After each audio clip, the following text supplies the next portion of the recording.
Alright, in this video I'm going to be talking about factorials and the binomial theorem. And this is just going to be one of a few different miscellaneous topics we will cover that sometimes show up on the college algebra CLEP exam. Alright, so we'll start with factorials. What is factorial? Factorial is the thing where you see the exclamation point next to the number. And it's not just like, 5 with extra emphasis when they put that 5 with the exclamation point. Okay, it's really what they mean is you're going to take 5 and you're going to multiply it by 4 and 3 and 2 and 1. Okay, so the definition of factorial is if n is a natural number, which means like a whole number that's positive, right? Then n factorial is you take n and you multiply it by n minus 1 and n minus 2 all the way down to 3 times 2 times 1, something like that.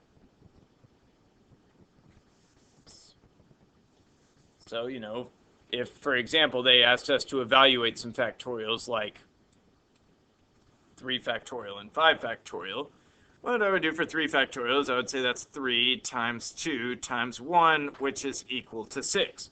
Okay, 5 factorial, why don't you try that on your own? See if you know what I'm saying here.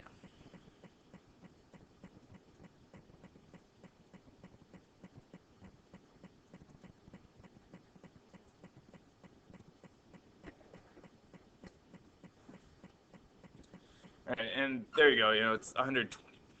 Okay. Now, a thing that we oftentimes need to do is divide one factorial by another. And so that's where, on your note packet, you'll see that the next thing was 5 factorial divided by 3 factorial. And what I'm going to do is I'm going to actually write out the things that we're going, the factors.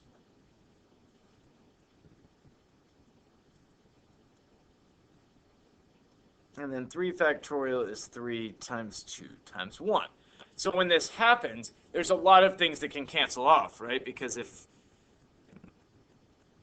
let's see, 3 and 2 and 1 all on the top and bottom, we could cancel those off, and that's going to be 5 times 4, which is 20. Okay, now I'm going to show you how to find factorials on a TI-30 SmartView scientific calculator.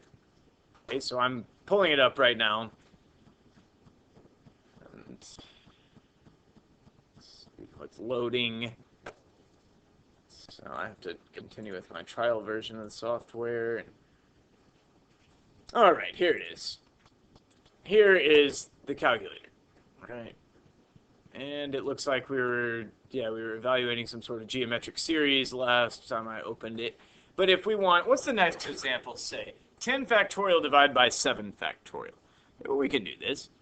Let's say 10 factorial divided by 7 factorial.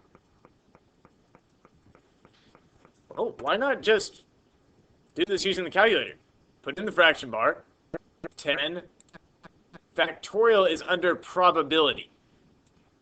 I'll explain why in just a second. And it's down here. It's the exclamation point.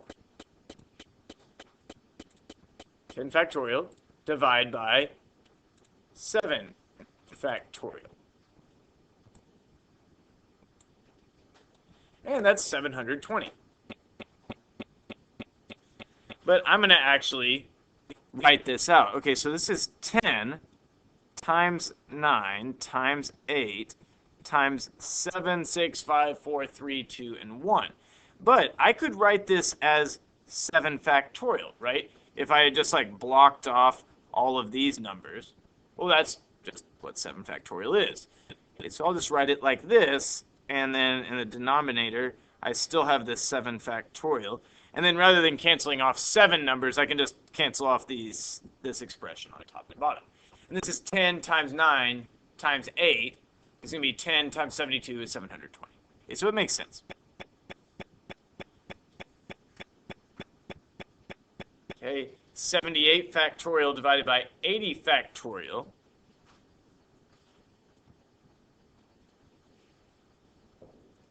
Is the type of item that, I suspect if you put that in your scientific calculator, it would kick back a decimal.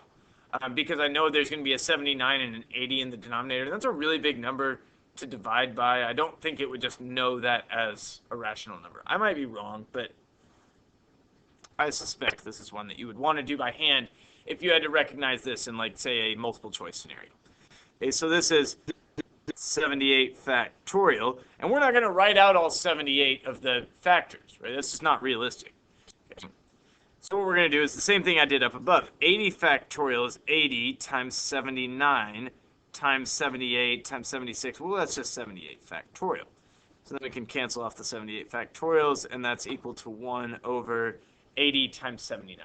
And, you know, I'm not entirely sure what that number is. Whoops. 1,000 or 6,320.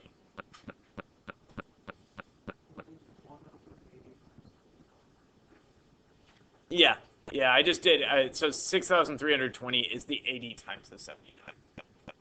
Which actually makes sense, because 80 times 80 would be 6,400, so it's just like a little bit less.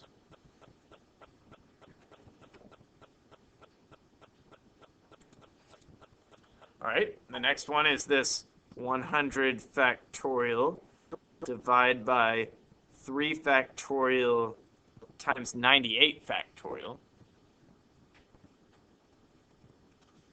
Well, that's going to be interesting. Why don't you try this on your own? If you're watching at home, I'm going to pause the video, so you should also pause and work this out and see if you get the same thing as me. All right, there you go. And it ended up being 1,650. Okay, the 98 factorials could cancel once you kind of split out the 100 factorial into 100 times 99 times 98 factorial. And then the 3 factorial was 3 times 2, so I canceled the 3 with the 99 and the 2 with the 100 to make 50 and 33. But you don't even really need to do that. You could have just used the calculator for this and gotten 1,650. That's certainly an option. Okay, question from the front was, how would you put this in the calculator? Because 557 is reporting he got an overflow error. Okay, it appears that this is one that you would have to cut it down. You would have to cut down the factorials first to get it to 100 times 99 divided by 3 divided by 2, you know? So that's kind of, maybe that's the point of why he put that example on your notes packet. So you can't always lean on the calculator. Sometimes you have to do a little bit of the cancellation yourself. And yeah, so let's try to replicate the issue. All right, so here we go. We've got it typed in just like we saw it in the original statement of the question, and then overflow error. Sure enough, okay, 100 factorial is just a massive number, and so as a result, I'm not surprised. And 98 also really huge. But 100 factorial is 99 times 100 times bigger than 98 factorial. So it's almost 10,000 times as big as just 98 factorial. So it grows incredibly fast. Okay, so that is going to get you an overflow error. So what you would need to do is you would need to basically know that, you know, all 98 of these are going to cancel off up here. Try again and call that 100 times 99 divided by 3 times 2. And that's where you get the 1,650. Okay, so that's a good question. That's the type of thing you can definitely expect, like, on the quiz, right? One that would overflow your calculator. Would force you to do a little bit of algebra, but then would let the calculator help you at the end. We like those. Okay. Another thing that we can occasionally need to do is work with factorials of variables. And most commonly, this is going to show up in a calculus course when you go to work with, say, like Taylor series, things like that. But it's a good thing for us to start thinking about in an algebra course. So the first thing, you know, x factorial, okay, presuming x is a natural number, is going to be x times x minus 1 times x minus 2 all the way down to 3 and 2 and 1. Okay. X plus 1 factorial is equal to x plus 1. The next smallest number after x plus 1 would be x, and x minus 1 and x minus 2 all the way down to 3 and 2 and 1. But the thing is that can be kind of bulky to write. And if, you know, we're going to head to the point where we're doing kind of something similar to what we were doing before. We're canceling factorials. It might be good for us to, collect all of this stuff that I'm highlighting in yellow and call that x factorial. So it's equal to x plus 1 times x factorial. Highlight that in yellow to, indicate that those are equivalent. Okay, I think at this point I'm going to leave the other examples for a different time, and I'll do a couple where you need to cancel stuff. First, let's try something like, I don't know. How about the 2x plus, this is looking a little more interesting, 2x plus 3 factorial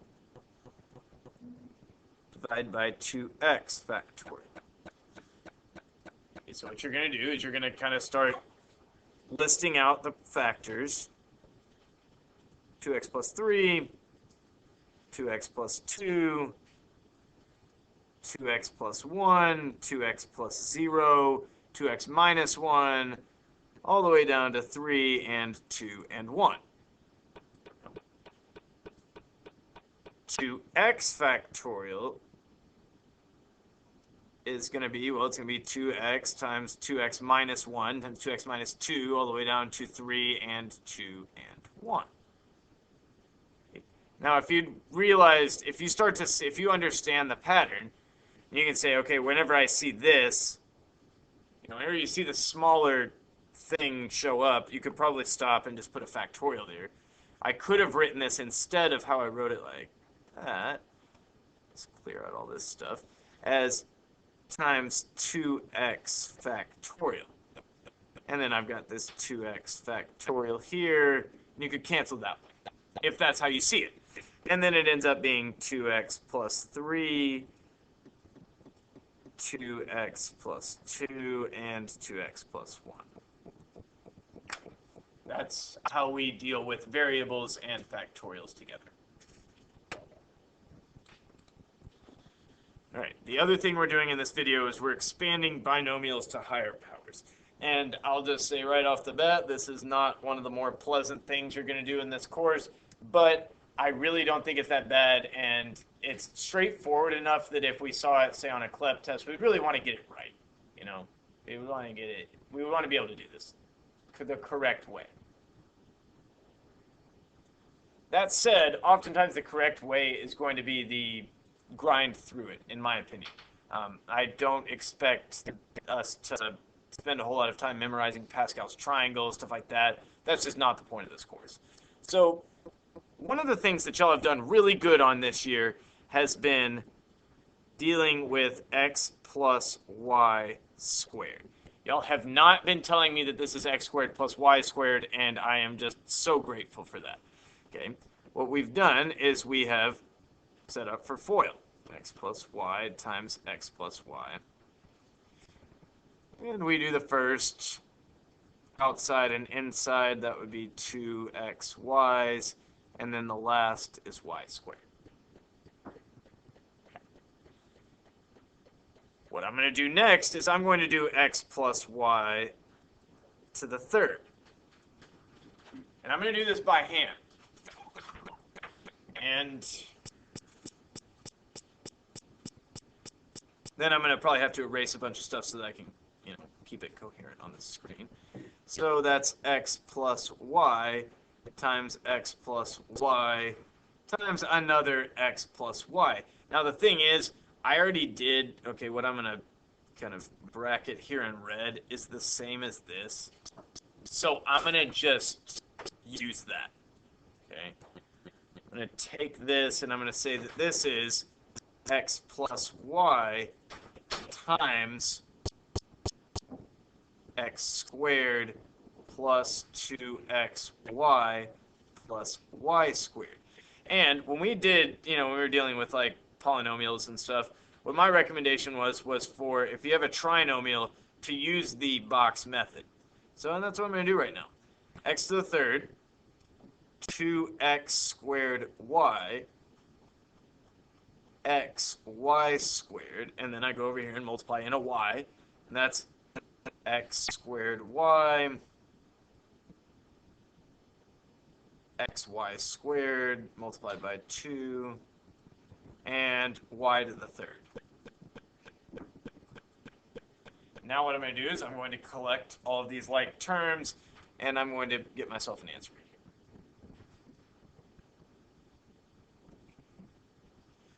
So looking for my third degree term, I see x to the third.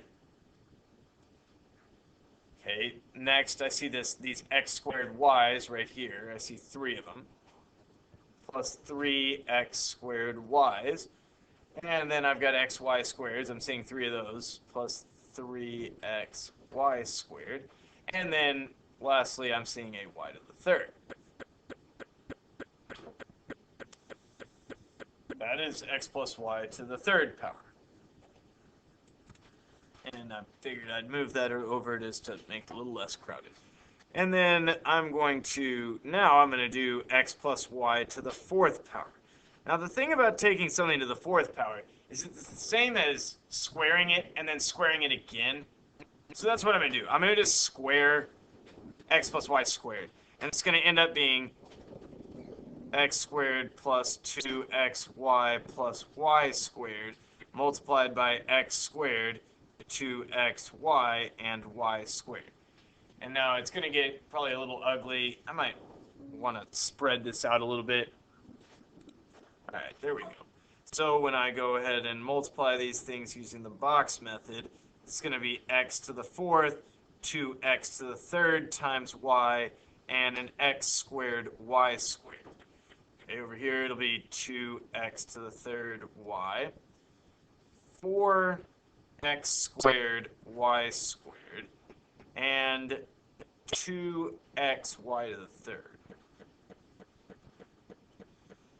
And then another x squared y squared, a 2xy to the third, and a y to the fourth. All right, now notice, okay, x squared y squared, x squared y squared, x squared y squared. They're all sitting on that same diagonal. X to the third multiplied by y, also sitting diagonal. And then the x to the first, y to the third sits diagonally that way. Right? This is the pattern. And I'm a firm believer that up to fourth power, you are actually better off just expanding by hand. Now, higher than 4, yeah, you're probably going to want to use the triangle. But I'll show you this. Right now, this is me showing you where the triangle comes from. Okay, so I'm going to collect all of these terms. I'm going to actually kind of clear that out so I have some room to write. And what I'll have is x to the fourth. I'll have 4 copies of x to the third multiplied by y, the thing I've got highlighted in blue. As far as x squared y squared goes, I'm going to have 6 of those. And I'll have 4xy to the thirds and 1y to the fourth. Okay.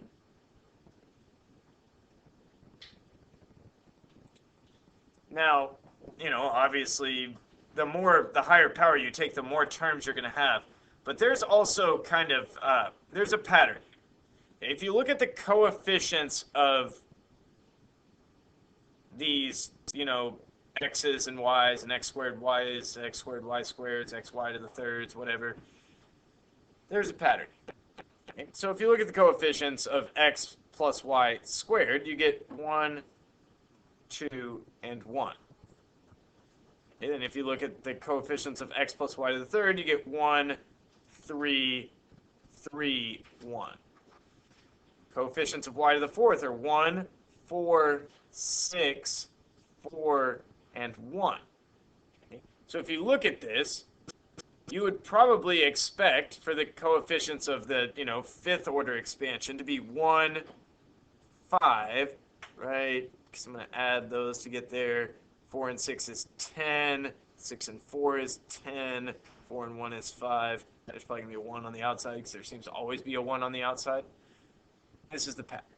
And then there's also going to be a this and one of those. If you feel like you really need to make it a full-blown triangle or pyramid or whatever, put some extra ones there. The thing is that if both of the things here that I'm going to, arrow towards, if these are both variables, it just gets a little messy. So what you want to do also is notice that you go from x to the fourth, which is x to the fourth, and then x decreases by 1 power each time. So I went x to the third, x squared, x to the first, no powers of x. Meanwhile, the powers of y are increasing. I started out with no powers of y here. Then I've got 1 power of y, 2 powers of y, 3 powers of y, 4 powers of y. Okay, so that's generally the pattern. Yeah, that's what I'm showing. So if I asked you, what is the x to the third term of x minus 2 to the fourth? Well, I'm going to need that triangle. I know it's 1, 1, 1, 2, 1 is squared.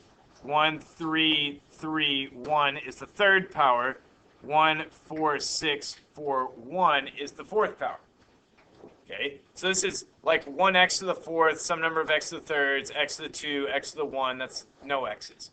Okay, so the x to the third term is going to involve this.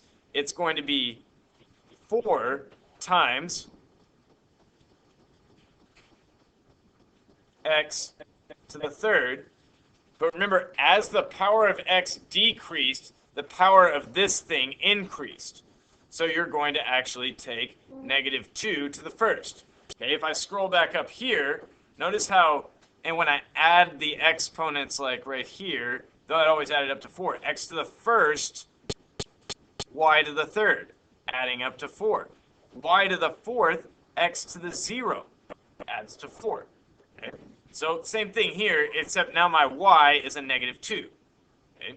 So what is the x to the third term? This is -8x to the third. If you're feeling really not confident about this, you can expand it out to the fourth power. It's just going to take you a while. But there's no shame in that. I would rather you do something that's going to take you a while and you do it right than try to go for some sort of shortcut and do it wrong.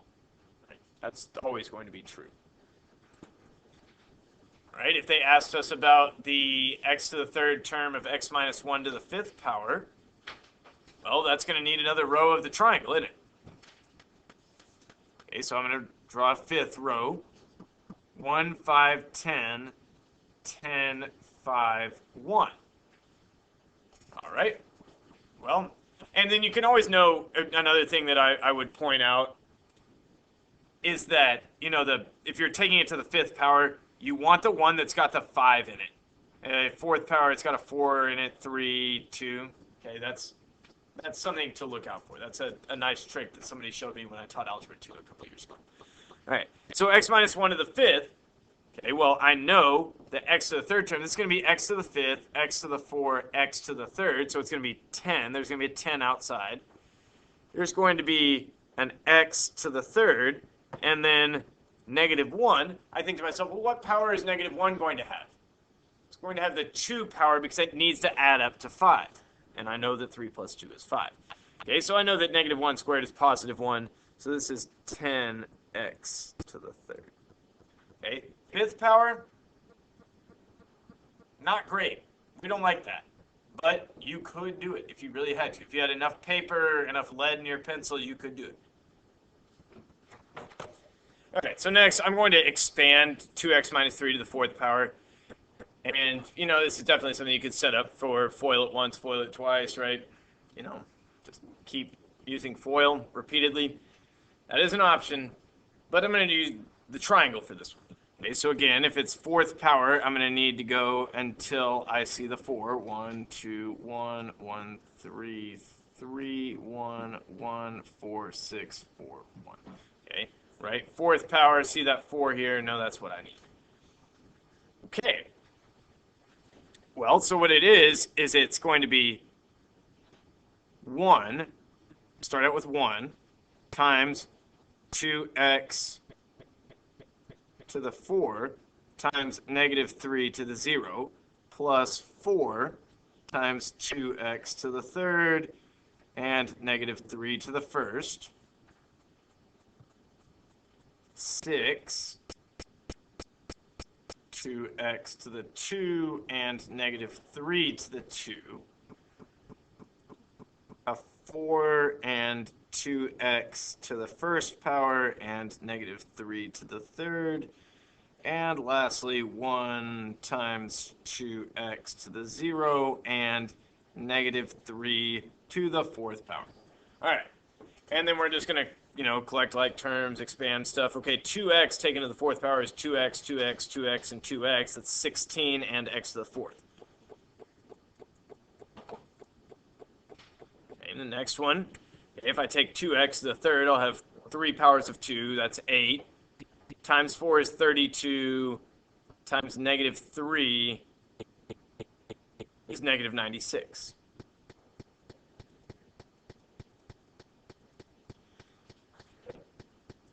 Over here, I've got 4 times 6 is 24. 24 times 9 is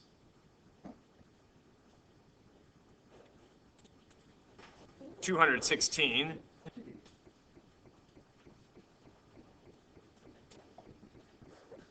Okay, 4 times 2x is 8x times negative 27. Oh man, this one's getting a lot of control. Is again negative 216, so that's odd. Whatever. And then negative 3 taken to the fourth power is going to be positive 81. Okay, that's how we would expand it using the triangle.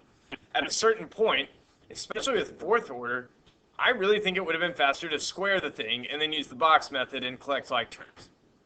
And much less arithmetic error prone. Okay, that's just my opinion. Now, if they ask you for something like find the middle term,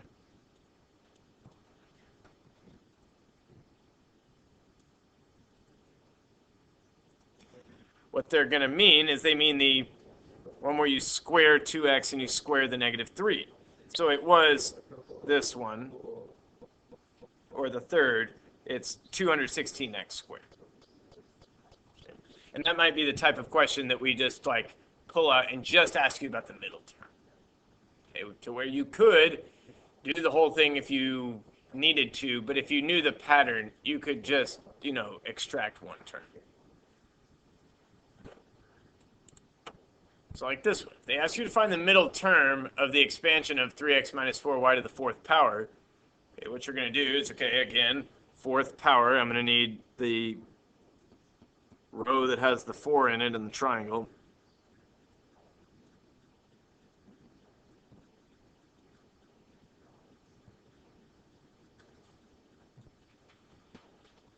Okay, so I got it there. The middle term will have this 6, so it'll be 6 times, okay, well, first thing to the fourth, first thing to the third, first thing to the second power, so it'll be 6 times 3x to the second power. And since the powers need to add up to 4, I'm going to have negative 4y to the 2. Okay, that's going to be that middle term. Right? And, well, 3 to the 2 is 9, so I've got 6 times 9 times 16, x squared, y squared. Now, I don't know what this number is off the top of my head, but, that is going to be the coefficient.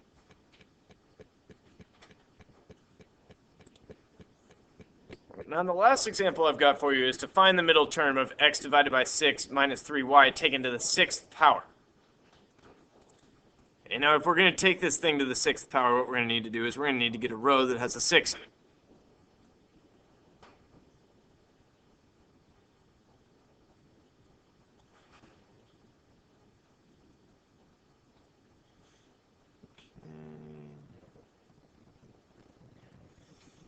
Okay, this is going farther than we usually go. This is 6, 15, 20, 15, 6, 1.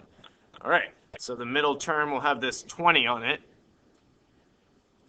it'll be both of these things to the third power, okay? Because the middle term of a fourth order expansion has an x squared and a y squared. So this one will have an x to the third and a y to the third. So it'll be 20 times x over 6 to the third and negative 3y to the third.